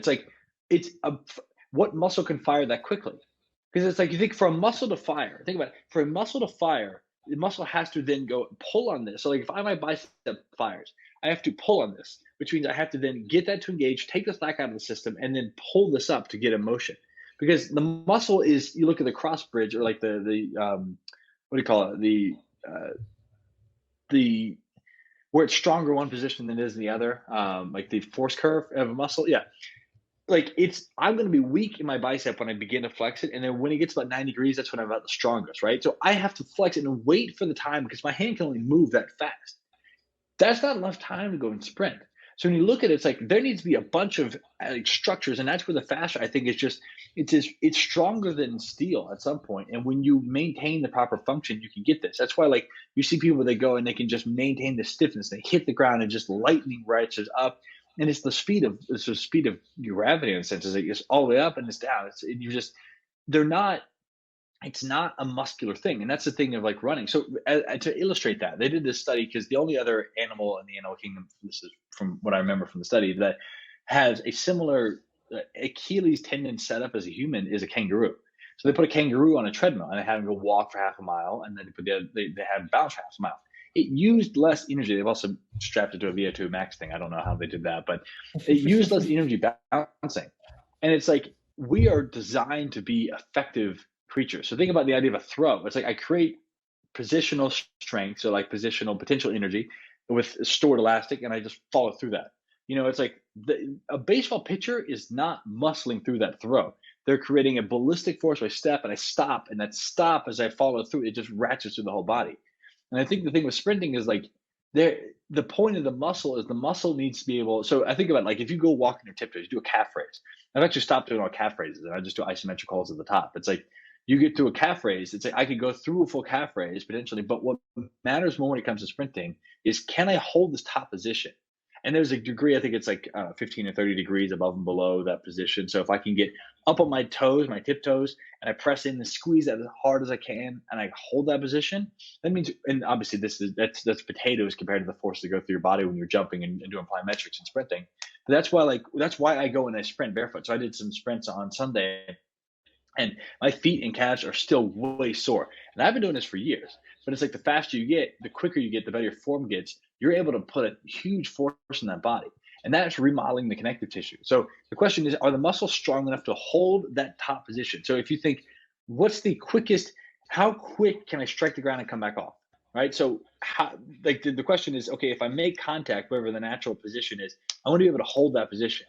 So if I can make contact there and have zero muscle movement, and just have the muscle be strong enough to allow the tendon to stretch and come back, that quick, elastic, explosive thing gives me energy to shoot me off for the next step. So it's like, you look at this, I think the problem is when we start if we look at any model that doesn't just involve an explosive, very elastic, very rigid, fascial driven perspective, it's easy to sit there and say what you did, which is like, okay, well, the bone's going across and doing this. It's like, it makes sense intellectually if you think about the running form if it was 20 times slower. But when you look at the actual speed of this stuff, it's like, holy fuck, the whole thing, the body just needs to stay still. And so then you get to the question, like, I think, roughly speaking, it's a helpful cue to think about pushing off your big toe, because if you're doing that, you're generally going to align the knee over in this ideal, you're aligning the body. There's things that go. A cue is not always beneficial for the fact of the cue. It's sometimes beneficial for the way it helps you think about that, right? So like, well, if you're, I'm sure you like have had people you talk to and it's like, I'm going to give you this cue, like hump the bar for Olympic weightlifting, right? I think it was John North who's talking about hump the bar. It's like, I don't want you to drive your hips horizontally, but if you're doing this thing and my cue helps you shift you, even if I cue, let's say the correct path is right down the middle and you're to the right, you're on one end of making an error. If I cue you into the other end of making an error, the cue may be inaccurate in and of itself, but it pulls you towards the correct path, and then I can teach you from that. So that's why I think pushing off the big toe can be a helpful cue for some people and maybe horrible for other people. And ultimately, the big toe is not, there's not enough strength or time for the big toe to actually push through and deliver that. So I really think it's this power that's coming from this fascial line, and that's where everything's coming from. Like there's nuance to that. So that's what I would look at. It's a super clarifying perspective, actually. And because, even when doing a lot of the go-to work myself, talking to all these coaches, even my arch structure tended to feel a little bit more lifted and a little more stable if even if I'm trying to get that inside ankle bone high position, if I just have enough contact with my big toe, it just feels like that whole fascial line in the foot is just a little bit more bouncy, if that makes sense. Yes. Now, from that perspective, a lot of some of the discussions that we've had have also been, do muscular and concentric oriented training, like squats and these Nordic curls and these things, do they have a direct correlation to you're saying it's like the muscle is more just how stable can you keep that structure during these rapid movements, and the rest is basically tissue remodeling from your fascia adapting to these really dynamic movements. So what role does strength training have in improving your force production or your sprinting efficiency? How does like a concentric muscular dominant training, does it apply, or should you focus, is there a fascial focused training that you look at doing? What's your take on that? This is so much fun. No one ever asked me that question. So fundamentally, I think that I would say that each of these large, let's say, paradigms of training have a very valuable perspective. So the problem is when you try and take one to make it all work. And so with ATG, the biggest value is let's do some stress on this long range tissue, which basically pulls the fascia is trained in there's three different parts you need to do to train the fascia. First, you have to have some type of hydration. So that's a warm up, right? So that's where, like, if you have stiffened tissue, then you basically, the massage, the cupping, stuff like that can basically get the hyaluronic acid, which is in between the layers of the fascia, to move. And you're literally getting hydration to the tissue. Because otherwise, if you don't move, it gets dried out. So that's the first part. You have to have tissue that is warm. That's why being in the sauna or being warm, doing very simple warm ups can help too, right? So hence the sled and ATG is so good and it's valuable to push through the toes and get some of that stuff moving, engaging there. Then you want to do these long, multi-vector, awkward, slow positions that you move, like a Tai Chi, an example. So it's got a viscoelastic property, whereas you press in and you pull like a gummy worm or a plastic bag. You pull and you can create stress and you can get it to reshape. A plastic bag won't remodel, but a biological tissue will, in a sense. So you're creating length. So you get hydration and you use the hydration to create length. And from that, now you've kind of like got in and kneaded the dough. And then you go and you work on strength work. And so that strength work for fascia is a plyometric, rhythmic, repeated thing. So jump roping, running, skipping, hopping, bounding, etc. Right? So it needs to be rhythmic. And so you can do shoulder swinging, throwing. You just have to put that kind of like a load on. And fascia is trained like a light switch. Muscle can be trained like a dimmer switch. You can do like 20%, 30%, 50%. You can go all the way, or you can go a little bit and you get a little bit sore, and relative results proportionate to that. Fascia is like a light switch. You have to put enough stress on the tissue in order for it to actually make a meaningful change. The fibroblasts to break down. Fibroblasts are creating the collagen, and then the fibroblasts, actually I forget the name of them, but basically there's cells that build up or break that tissue down. So you need to make enough damage, so to speak, on the tissue that you cause a change. And so it takes time for that to recover. So hence my running and sprinting yesterday. And that's why most people can train and be really strong muscularly and have very stiff, dehydrated and immobile fascial tissue that is not strong enough. And so that's why you can have muscular dominant things. So from that perspective, I think the ATG, one of the best benefits was it did the short and long range. So the short range, which was good for getting blood flow and hydration, the long range, which is good for pulling in the viscoelastic. But without the third part, which is the actual rhythmic, explosive, elastic, athletic component, then you end up not getting the adaptations you need. That being said, that's not what Ben's going for. He's trying to get people out of knee pain. So for the vast majority of people who just want to have their knees better, then absolutely, they need to do the sled, they need to do the split squat, they need to do tip raises, the short range, long range movements. Now that's his message. That's what he's doing. Earlier on, and just doing some of the stuff earlier on, he had a lot more of the like jumping, bounding, stuff like that. And so that's where you start to get rid of the changes. If you want to be able to dunk, you can't just do the strength work for ATG and then dunk. Like, it's just not going to happen. You have to actually train those elastic components as well. So that's why they're there. That's where Goda would look at, like, okay, they do a little bit. Actually, I don't know enough about this to speak intelligently on them, but in many ways, I think they go and they work on, let's get to more isometric, let's get to more of these adaptive positions. So they're creating an in-range position for the high ankle bone, the like back dominant high ankle bone, and getting in some of these positions.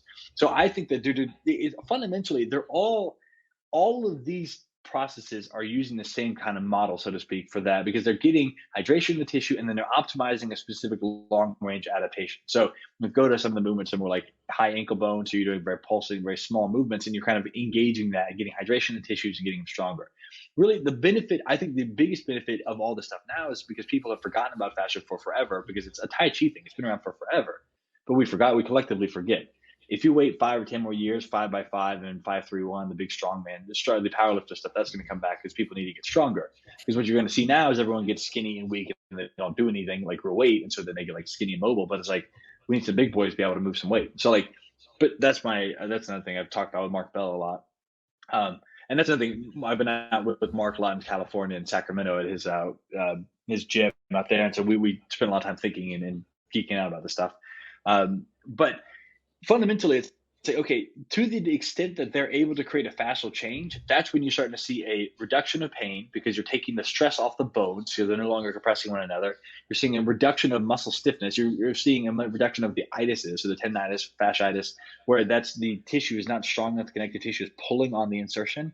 So when that has healthier, more elastic, pliable capacity, it's no longer creating an irritation. So that's one component. So you're seeing that as well. So those are the benefits there.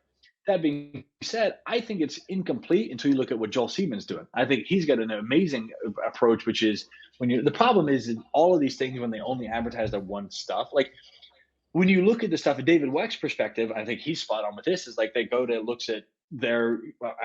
I don't want to be in the middle of all these things. I'm just asking questions, but fundamentally, I think the problem is when you look at things from an ivory tower and say, "Oh yeah, I want to go do this stuff." What happens the second you need to turn even a quarter of an inch? Like you can look at a track and say, this is just like doing a drag race, right? I need my car to be able to go straight really quick. What happens if I want to do a rally race, or if I'm a football athlete, or I play soccer or basketball? I need to decelerate, I need to jump, I need to do all this stuff. What changes? So that's when it's like, there is something to be said for like this very specific fascial thing, but that's where the muscle, there are times where I do have a slower ground contact time, right? I do need to decelerate. I do need to change direction. I do need to backpedal. And it's okay. That's where the muscle comes into play, right? So that's where it is important to have muscle mass, both from a perspective of I need to have actual mass to give my body something to move, but then also the muscle is your protection mechanism. The fascia is what gets you moving and exploding because the muscle generates force through the connective tissue and fascia, and that's where you explode, you move quickly. So when I make a decision where I'm going to go, the muscle generates force and I go. And then once I start that way, then the rhythmic portion of that. So a box jump, for example, is not a plyometric. A box jump, I generate force from a muscular direction and I drive through. If I did multiple hurdle jumps, that's a plyometric because it has to have the eccentric, the amortization. So eccentric is where it stretches out the muscle, or it stretches the tissue. I should probably update that. The amortization is where it changes the direction of movement. The concentric is where it shortens and creates force. That's required for the plyometrics, and there's different types of plyometrics. But when you look at a box jump, I'm muscularly creating force. I'm sending it to the tendons, and I explode. There's no absorption of that. So that's where, like, if I need to change direction, I have to decelerate, which is I'm absorbing that force with the muscle. It's a longer ground contact time. That's when the bones and joints move over leverage. I have to soften that, and then I change direction. So that's a muscle moving in a different direction. So that perspective is saying, okay, that's where it matters how strong your muscles are. That matters, can I move through a full range of motion? That matters, do I have muscle mass to be able to soften and create support? So that's where you look and say, yes, the muscle training does matter, but are we doing it effectively? And I think fundamentally for the longevity of what we've done, like the most popular stuff completely misses the point, because I would say if you're already doing mid-range motions, you don't need to do more of that. If I'm running, if I'm jumping and doing like lunges, it's like I'm already in that position all the time. So a mid-range position, I would say, like if you look at a bicep, if I straighten my arm all the way out, that's a stretched out position. If I put weight in my hand under load and had some consequence for that position, then it's saying, okay, that's pulling on the connective tissue and the muscles. That's a long range position. A short range position is I all the way in the side where the connective tissue and the tendons are, as they're shortened, so they're in a locked in position. And the muscle is engaged, the muscle dominant position where the muscle is really contributing and it's not much stress on the connective tissue at all. Some of the bodybuilding really crushes that short range position to get the muscles to engage. And you look at powerlifting. Well, so I'll back off. Bodybuilding, I think, is really valuable. That's what I've been exploring more with Mark, is that they have really, it's really like Charles Glass, some of these guys that have been pioneers, and Paula Quinn did a lot of the stuff too, that like you look at these guys, like they're brilliant in terms of the different ways you can move your body, engage your muscles, you can orient your muscle fibers. Like they're the king of the short range, king queens of the short range position. So a lot of stuff they're doing, there's a lot of value there at short range. But without the long range, then you end up not having the connective tissue resiliency. But then you want to look at, say, I need maximal strength. I need to bring my ceiling up. So I look at short and long range training. All the basic movements, we need to break them up and say the lunge. It's a waste of time. So let's either take what's the joint, what's the muscle we're trying to engage here, what's the movement we're trying to engage here, I should say. There's a long range of that, which is pulling on the connective tissue. So I need to make the connective tissue healthy and strong. There's a short range, which I need to have the muscle that can fire and engage and get blood flow and hydration. But then there's the mid range. The mid range is we don't need to be moving in that extra load. But that's where Joel Siemens, I think his stuff is so good, where you get to a heavy, heavy, heavy load and you get to a 90 degree and you hold that for a second, isometric. Because an isometric radiates at 10, 15, 20 degrees above and below. And that's where you bring the ceiling up. Because I need to have a high potentiated ceiling, but I don't necessarily, my strength curve is not optimized to be able to put force. So that Mark Bell, his slingshot, is brilliant. Have you ever used a slingshot before? You know what I'm talking about? I know what you're talking about. I've never got to use one. Even when I was powerlifting, I never ended up using them. The powerlifters are the last people who should use it, which is crazy. It is amazing because you look at the power. If I'm driving, I need power and force here. If I'm punching or throwing and doing this last little bit. Yet, why am I stressing my joint with the weight I want? I'm either overloading joints in weak spot. I'm not getting training adaptation. So it's a sleeve you put around each arm and there's an elastic band that goes across your chest. So as you get down, it gives you strength and it takes the pressure off the joints in the weakest position and it goes up. And again, you may think, well, I need to have my joints strong. Your joints don't need to be as strong, and you're always going to have your weakest link. So you're either going to say, I'm going to lower my strength so that they're only as strong as my weak link, or I'm going to optimize positions. When we go to sport, people are like saying, like in football, well, if you get in the full range of motion, you get a full squat, what are you going to do? If you get in a full squat and playing football, you're done for the play. It's over. You sit on the ground. It's like you're not coming back. Sport and dynamic movement is done in short range explosive motion. So the slingshot allows you to really overload and drive and create a higher ceiling where it actually matters. The Joel Siemens stuff, where you get to a partial 90 degree and you really bring that ceiling up, you're minimizing the stress in the joint because you're not going through the weaker portion. And the problem is, I think he could do a better job of expressing that online. Like what he does is it's not just that. You also have to get the muscle, the lightweight movement for the muscle down the bodybuilder. Like they'll do curls, they're only doing 20, 30, 40 pounds, right? And then when Ben does his stuff and Goda does their stuff, I don't know if Goda uses the weight, but their stuff is very similar. I think Goda stuff is a little bit more geared towards the fine tune. Like Ben's stuff is like every car. I think about this way. Like every single car needs oil changes, needs gas, needs, or Tesla, whatever. But like every car has these basic things. They have wheels, they have an axle, they have transmission. So Ben stuff hits all that. Now, if you look at like the sport version of a car where you need to have some specific things tuned up a little bit higher, like a stiffer suspension and maybe like a different type of fuel, that's where Goda does. So Goda is kind of like a subset of Ben. And it's like, yeah, we need to have the short, long range stuff. Goda does that, but I think the way they're geared towards the greatest of all time actions is like they're geared towards a specific output, which is like this. I want you to be able to do that. You can make the argument that the ideal healthy human has those capacities. That's great, but in the population where 60 or 72% of people are overweight and 44% are obese, something like that, let's just start with getting people to move and get them out of knee pain. Right? So that's why I think the difference is there. I think they're similarly geared, but I think that the language they use in like the subset of like who can really use this stuff and benefit is different. Then you look at like the bodybuilders for like they're really optimizing the muscle composition, which you need to have that mass. You combine those three elements, so the short range, long range, and the mid range overload potentiation, which is what Seidman's doing great with in the optimal muscle fiber connection, optimal strength curve. That brings the ceiling up. So then you get the strength, you get the connective tissue, and then you get the muscle contribution. That's my perspective on all of it.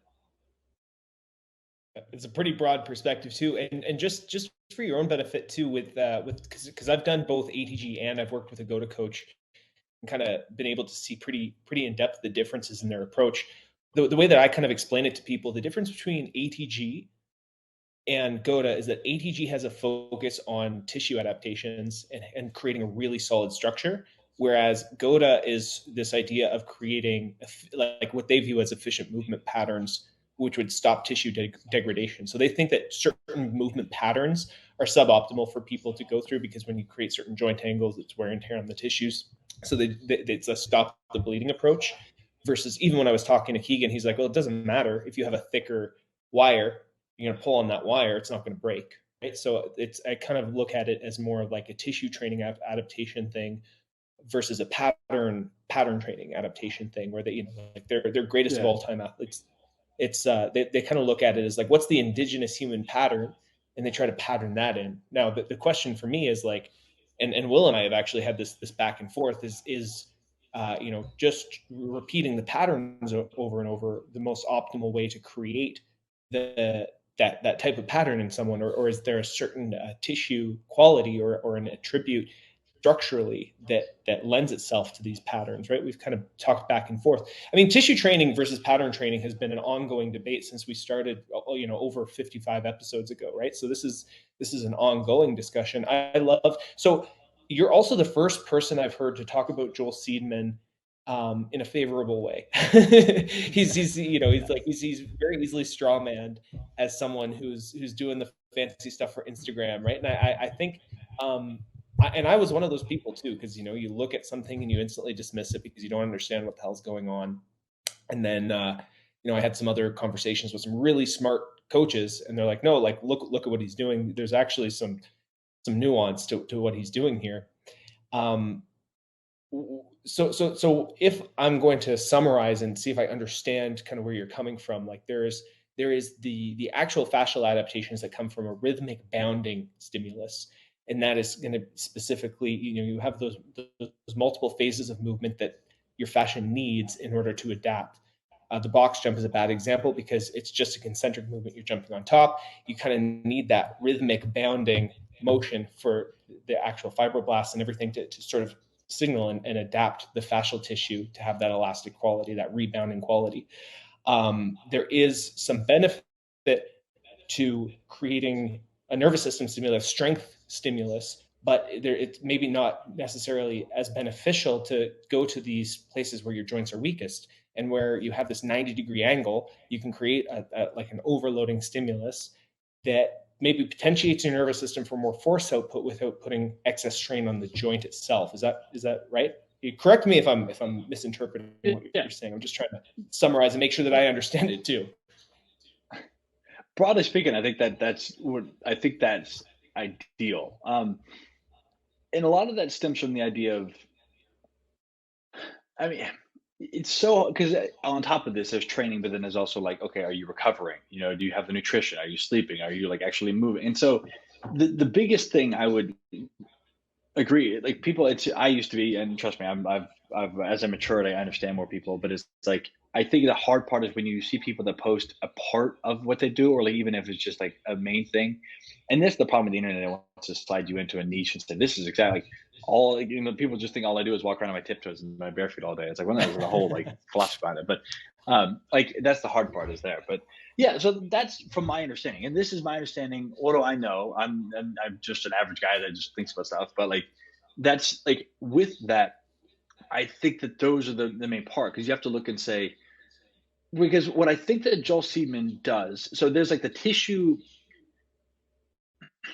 there's a third component, right? So if you want to look at like the pattern thing, I get it. It makes sense that there's a lot of that stuff and you're going in these positions, but it's kind of like you're in these patterns, but it's like, I think you just have to do it. And the hard, all right, so this is another thought I have. I think so much of this stuff is people trying to justify their own job, right? Maybe not, right? I won't make you agree with that yet. But so let me think about that. Let me unpack that for a second. So you're a strength coach, right? You have a football team that comes in. You can't control if they win or lose. What do you control? We got stronger. Their bench went up. Their squat went up. Our guys gained 10 pounds of muscle. We're good to go, coach.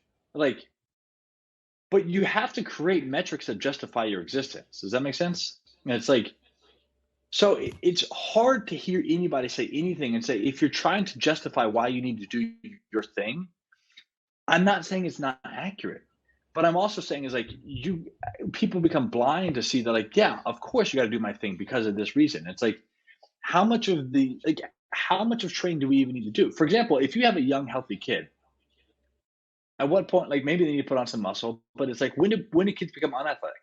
The Maasai tribe have never lifted weights. They don't do any of that stuff. It's like, and so this is the hard part though of saying, fetishizing this pure, like indigenous existence. I don't know any indigenous people. I can watch some videos, but like, does it, how much of the lifestyle do you have to maintain those qualities? Is it being on the ground 20 hours a day, 25, like, so at what point does sitting, if I sit in a chair for 3 hours a day, 4 hours a day, if I wear shoes, like at what point does that change what my tissues are capable of? So like, of course, this is the same thing with diet. It's like, of course I can walk around and say, all I need to do is eat these things and drink this stuff. But guess what? The food isn't the same. The fat content is the same. The sunlight's not the same. The water's not the same. The air quality is not the same. It's like, so yeah, it works, but in some senses, like, what are we dealing with what we got now? And so that's when I look at like, we need to prepare the tissue, which is I think what both the bodybuilding side and the ATG GOTA stuff do is like, they can talk about patterns, but what are patterns without tissue? That's kind of like saying the software versus the hardware. You can't have software unless you have a computer to run it on. So I think they both have a place. I don't see them as mutually exclusive, right? But if you don't have tissue, if my knees can't bend, if I can't move my toes, if I can't even engage and lift my toe, my inside ankle up, or if I don't have the resiliency to be able to engage this tissue, the pattern means nothing to me. And that's where I think you get lost if you focus on pattern, then pattern for what? A pattern for this sport, a pattern for this context. And that's where David Weck, I think, pulls a little bit more thread saying, it's like there's no perfect thing. You can't just say this is exactly how you should move all the time. I don't look at there as being any bad actions. And I'm not saying that they're doing anything wrong. I think they have a really good spot because once you have the tissue capacity, then it's like, yeah, let's start to think about what this would look like and get you in better positions. Sure, we all teach form when we're teaching someone how to clean and deadlift and move. Yeah, it matters. So what does it look like to build the basic building steps for getting you in a better awareness for these positions that you will be in when you run and sprint and jump and do this stuff? That's great. The other side of that, though, is not just like the muscle tissue and the connective tissue, but it's also the neural drive. And that's where I think it's potentiation. Because I can have all the tissue strength, all the capacity in the world, but if my brain, how many spinal cord people do you see that have a spinal cord injury? And guess what? They're not walking anymore. And it's like you can do all the stuff in the world, but if I can't drive a signal to my brain, say, I need to be aggressive, I need to put some force into this, then I don't have that. And so the question is, what's the best way to potentiate my system? All right, get under load my spine, put some pressure, some mechanical force on my body. Now, in that question is, what's the best way to do that? Okay, I could do machines that take away, but then I take away the balance. And if I just do a machine where I'm pushing, I have no neuromuscular control, I have no balance, and I'm not actually potentiating that. So I want to say, I want to do this in as applicable a position as possible. But then I also know that my joints, this is not like the problem people want to defend and say, well, your joints need to be strong across the board, but they're just not. You're not every joint is at some point I've been doing jujitsu more. And so like at some point you can snap a bone, you can snap an arm. You listen to John Danaher talk about, if you put enough leverage on someone's arm and snap, I'm like, God, it's crazy. Like you're just the way you think about like breaking bodies like that. But you think, okay, the joints are just tissue. They're not Superman. It's not like we have this idea of like, I just need to get in this position, everything's going to be perfect across the board. They're going to be stronger at some points than others. So then I want to get, what can I do to get to the strongest position that causes the least wear and tear, especially if I'm thinking about an athlete that has to be able to recover and play. I need them to be able to get as much gain from this with as minimal downside. So yeah, let me get to the place where my muscles, my joints, and my body is as strong as possible and load as much as possible and then get out of that. Now that's like saying I need to be able to do this, but I still have to floss my teeth. I still need to make sure that I'm getting all those other things there. So like at any conversation saying, all you need to do is just get the tissue ready. Well, yeah, but you need to be able to get a signal to them.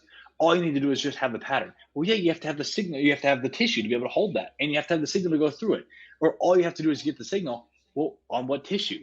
It's like, so I think these are three pieces that all flow together. And actually, this is the thing I'm realizing as we're talking. It's like the movement, the pattern. So there's the tissue, there's the pattern, there's a signal. If you have any program that doesn't hit all three of those, you're going to suffer. It's going to be pain, injury, or lack of performance. And that's what I said, like, I have this thought is like whenever you get behind the acronym, I've acronym something. It's behind the acronym also is FP, AT. Like I will go because the people get mad at me, but like the point is like that you know them, PRI, FMS. Like whenever there's something behind an acronym, we've missed the point because it's not about the fucking acronym. It's about the fact that that's one piece of it. Like an acronym, for example, what is like just think of an acronym. We have like a USA. It's like okay, great, but is that the only country in the world? No. And what is it? USA? It's 3 of 26 letters in the alphabet. And if you miss all the other letters of the alphabet, you forget a whole bunch of other stuff. Like, that's what I'm saying is like when we get to the acronyms, we miss the rest of the alphabet. So I'm like, let's just use the other words and contribute with this idea. That's my thought. If there's any value I can bring, is because I have no professional reputation. I can just kind of like, I'd like to play like what you're doing, is play in the middle and kind of pull these ideas together. Yeah, and that's 100%. That's our intention in all of these conversations. I'm pretty much in the same place that you are. I'm not patterns versus tissue training necessarily, because I do both in my own training as well. I just do. It makes the most sense, right? Like it's you still want to work. Even when I was a power lifter, even when I was a bodybuilder, it wasn't just like the tissue stimulus. It was also the form that you were doing and the pattern that you were doing it in. When I was powerlifting, it was like, how efficient can I make this movement, right? And so I'm, now that I'm exploring things that are more complex, rotational, dynamic, I'm trying to apply those same principles where it's like, okay, how can I support my structure while also creating efficiency in these patterns the best that I can ultimately. And that, yeah, the point of these conversations is not to be like, well, these guys said this, but these guys said this. What do you think? Who's right? Who's wrong? Will, what's when in doubt, kind of quiet over. I'm wrong. Yeah, no, I was just like, all this stuff's fascinating, right? And it, like, I'm in agreement with Anthony there. I want to hear what everyone has to say, and like Bruce Lee, take what's useful and disregard the rest, and you might come back for the rest later. I had that last part in. I was going to ask you, how do you look at core training? Are you more into the anti-rotation type stuff, or I don't know if you've heard of Serge Grekovetsky and spinal engine, having the so basically it's the concept of the head lands over the foot. I'm sure you've heard of it from David Weck. Allowing the body to move, the spine moved side to side. Mm-hmm. What do you think of those concepts, and do you integrate either one into your training? That being anti-rotation or spinal engine. So there's two parts. One of which I think if you get too much into a vacuum with that, like, yeah, does the head go over the spine? Sure. But is it going to look different? Like if you're trail running versus, running on a road, like, yeah, like, look, I think that there is context dependent. So the anti-rotation, I think, is for creating stability. And so remember what I said, that like the body will always choose stability over mobility. So if we don't have it, to the degree that we can create a stable structure, our body will then allow us to flow. And so we can override that stuff with some hyperlax individuals or ballet dancers that just kind of like a gymnast that train themselves over and over and over to do that. But if you also look at gymnasts, they tend to have the strongest core. So like, I think that there's a place, the way I would look at that is saying, how do you get the maximum performance without sacrificing, let's say, health? Is the body, if you look at the disc anatomy, so like, sorry, not the vertebrae anatomy, it's like they stack, and so they have the ability to compress and lock down. And in that compression, it won't rotate. So they've got the wings on the outside of the vertebrae. Your little spinal vein back there is good. So under load, the wings lock down and it does not rotate. So when you look at, there's lateral flexion extension and there's flexion and extension forward and backwards. Those are actually indicated and encouraged, not encouraged, but they're indicated. So the fact that the spine is curved, so you get your lumbar, your thoracic, your sacrum, and then your cervical, they all have a curve, implies that there is some flexion extension capacity that is warranted under load. Otherwise, how would you pick anything off the ground, right? So the idea of saying that the core is only supposed to keep the spine from moving at all, that to me seems flawed just from the fact of like, all right, go pick a rock off the ground. Like, it's not going to happen, right? Then the question of the lateral thing, look at something like a Saxon bend. So even in this, you have the wings, the spine can rotate left and right. The Saxon bend is where they literally put a bar, they stand a bar up on the side, put it on the shoulder, and then lean over, named after Arnold Saxon or Arthur Saxon. I think I'm from the Saxon. Arthur Saxon, yeah. Yeah. So like, okay, that tells me the spine is capable of doing some pretty amazing things left and right. Now, the question is, if I don't have and then what am I trying to do? If I'm trying to be explosive, this is something I thought was interesting, is that some research, I forget where it's from, but they're like, genetically speaking, there's different fascial densities. So people from the more Nordic, northern countries, like my peoples, they have a little bit stiffer thoracolumbar fascia than someone that's like, and maybe this is a diet, but like more sunlight, more vitamin D, less fat in their food. They have a little more like pliable fascia. So that's where we see like the equatorial people, that the sprinters, all those like, like they have a little bit more fascial differences. So in one sense, it's like, okay, the spine has a capacity to do both, which is why humans can carry things and go run a sprint. I have found that the people that are really stiff and that would have an anti-rotation, anti-flexion, anti-lateral flexion spine don't run very well and don't move very well, but then they can pick heavy stuff up. And the people who have a lot of that ability to let the head bounce, and like Usain Bolt, he's got, I think, scoliosis actually. I don't know, but like he can let the body like reverberate and go through them. That's a lot more explosive and elastic. The question is, how much of that is a genetics? How much of that is a chicken and the egg? Meaning, like, did they work into that, or were they like that, and so then they became that? So there's two questions there. And then how much of that is optimal? So, like, as does the Jamaican sprinter need to be able to go pick up 100 pounds or 1,000 pounds, and does the Eddie Hall need to go to be able to sprint? It's like the question is like, does everyone need to be able to do everything all the time, or are we optimized for certain things based off of our genetic predisposition and inheritance that maybe we want to lean into? Then the question is, if we only optimize to what we are predisposed to, does that put us at risk for not having the other side? So the question, I think, for most people that aren't inherently going after world records or like elite performances is, where's the best of both worlds? And I would say some form of being able to get under load, have some form of capacity. So you're doing like pal-off presses and some type of anti-rotational things, which can be as simple as like a shoulder tap, going in a plank position or push-up position and doing a shoulder tap. That's an anti-rotation movement where you're breathing and bracing, doing a dead bug. So it could be under load, like significant load, or just even under like bracing your diaphragm. That's one side. But then also go throw a ball, go play a sport, go roll on the ground. Because like his thing is, and this is what I've realized from the spinal, like the thing that I look at the pelvic floor and the hip rotation capacity and spinal flexion extension is, if you can't roll, you're not going to want to fall. And if you don't fall, you're not going to go ride a skateboard or play with your kids or like roll on the ground. It's like, then you get stiff. So I don't perceive it to be a mutually exclusive thing. I think they're both valuable.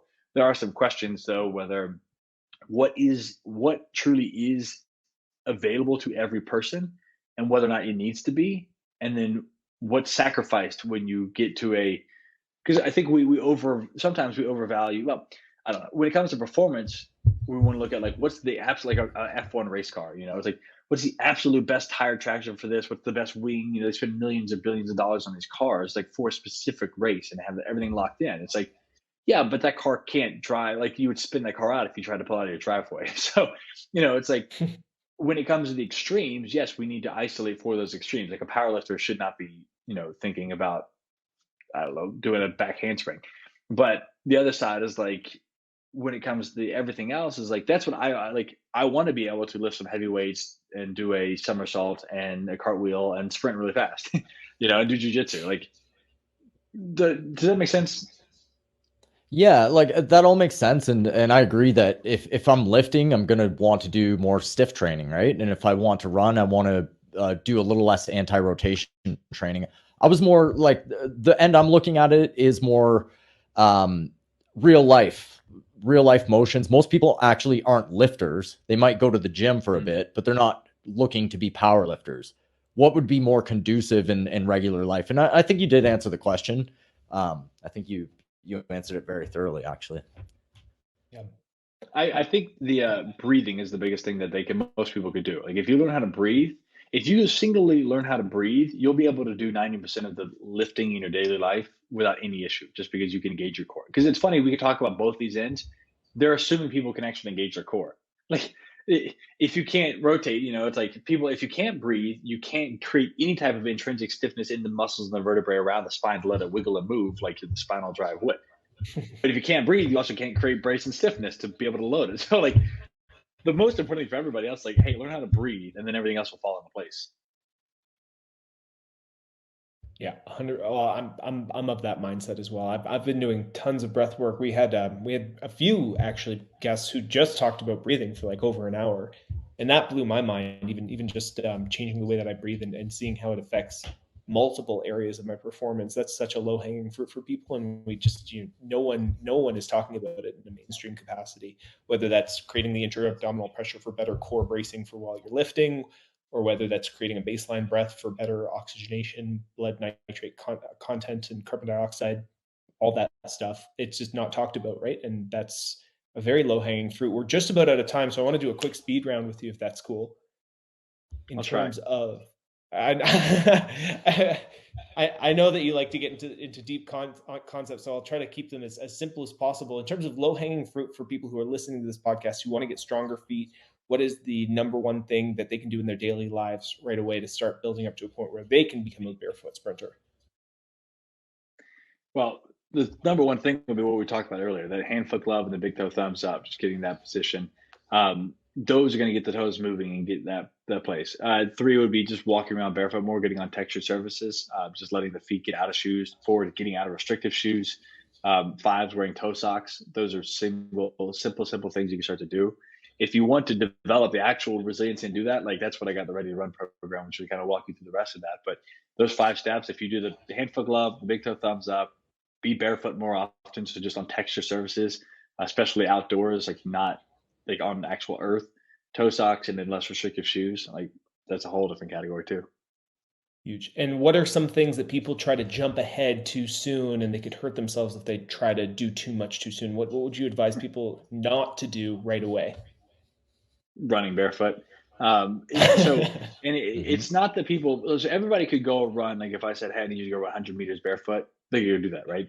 It's the volume. And what happens is the volume is your tissue. So your tissue literally needs to be more resilient. So just like, think of it this way. The first time you go lift a barbell or pick up something heavy, your hands are going to hurt because you don't have calluses on your hands. So you lose the calluses, right? They get soft, your little baby's hand.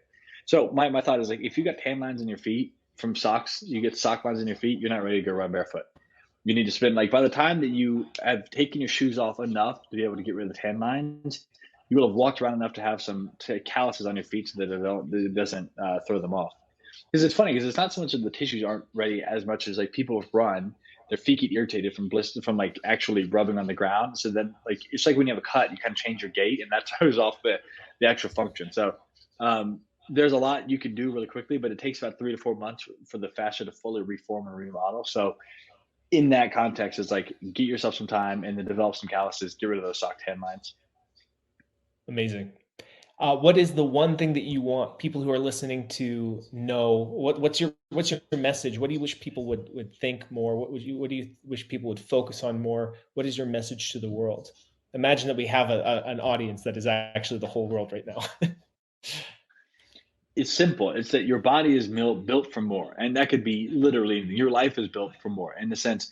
And it doesn't have to be anything spiritual or metaphysical. It could just simply be like more fun, more opportunity, more playing, more anything. So like pain is the single biggest contractor of our existence. So you want to look at psychological pain, emotional pain, mental pain, physical pain, existential pain, whatever you want to call it. Like anything that causes pain, which I think is something that contracts you from a bigger perspective on the world, keeps you from living.